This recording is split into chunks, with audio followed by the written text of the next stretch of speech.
भाद्रपद कृष्ण अष्टमी तिथि की घनघोर अंधेरी आधी रात को रोहिणी नक्षत्र में मथुरा के कारागार में वासुदेव की पत्नी देवकी के गर्भ से भगवान श्री कृष्ण ने जन्म लिया था। ये तिथि उसी शुभ घड़ी की याद दिलाती है और सारे देश में बड़ी धूमधाम से मनाई जाती है।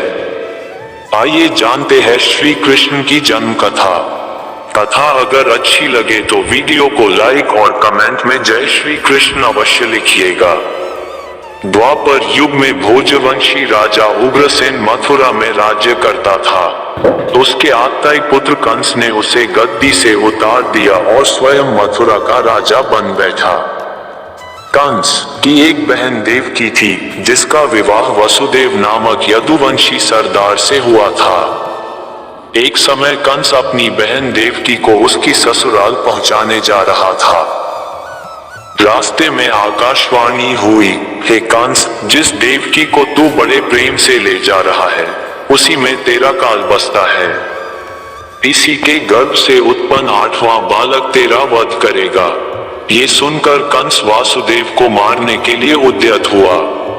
तब देवकी ने उससे विनयपूर्वक कहा, मेरे गर्भ से जो संतान होगी उसे मैं तुम्हारे सामने ला दूंगी। बहनोई को मारने से क्या लाभ है। कंस ने देवकी की बात मान ली और मथुरा वापस चला आया। उसने वासुदेव और देवकी को कारागृह में डाल दिया। वासुदेव देवकी के एक एक करके 7 बच्चे हुए और 7 को जन्म लेते ही कंस ने मार डाला। अब 8वां बच्चा होने वाला था। कारागार में उन पर कड़े पहरे बैठा दिए गए। उसी समय नंद की पत्नी यशोदा को भी बच्चा होने वाला था। उन्होंने वासुदेव देवकी के दुखी जीवन को देख 8वें बच्चे की रक्षा का उपाय रचा। जिस समय वासुदेव देवकी को पुत्र पैदा हुआ, उसी समय संयोग से यशोदा के गर्भ से एक कन्या का जन्म हुआ, जो और कुछ नहीं सिर्फ माया थी। जिस कोठरी में देवकी वसुदेव कैद थे, उसमें अचानक प्रकाश हुआ और उनके सामने शंख, चक्र, गदा, पद्म धारण किए चतुर्भुज भगवान प्रकट हुए। दोनों भगवान के चरणों में गिर पड़े। तब भगवान ने उनसे कहा, अब मैं पुनः नवजात शिशु का रूप धारण कर लेता हूँ।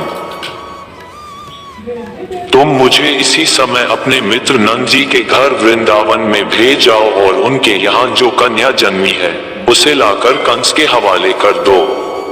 इस समय वातावरण अनुकूल नहीं है, फिर भी तुम चिंता न करो।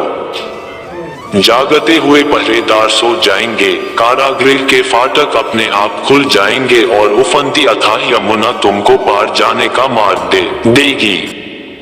उसी समय वासुदेव नवजात शिशु रूप श्री कृष्ण को सूप में रखकर कारागृह से निकल पड़े और अथाह यमुना को पार कर नंद जी के घर पहुंचे। वहां उन्होंने नवजात शिशु को यशोदा के साथ सुला दिया और कन्या को लेकर मथुरा आ गए। कारागृह के फाटक पूर्ववत बंद हो गए। अब कंस को सूचना मिली कि वसुदेव देवकी को बच्चा पैदा हुआ है। उसने बंदी गृह में जाकर देवकी के हाथ से नवजात कन्या को छीनकर पृथ्वी पर पटक देना चाहा, परंतु वह कन्या आकाश में उड़ गई और वहां से कहा, अरे मूर्ख, मुझे मारने से क्या होगा। तुझे मारने वाला तो वृंदावन में जा पहुंचा है, वह जल्द ही तुझे तेरे पापों का दंड देगा। ये देखकर कंस चौंक गया और घबरा गया।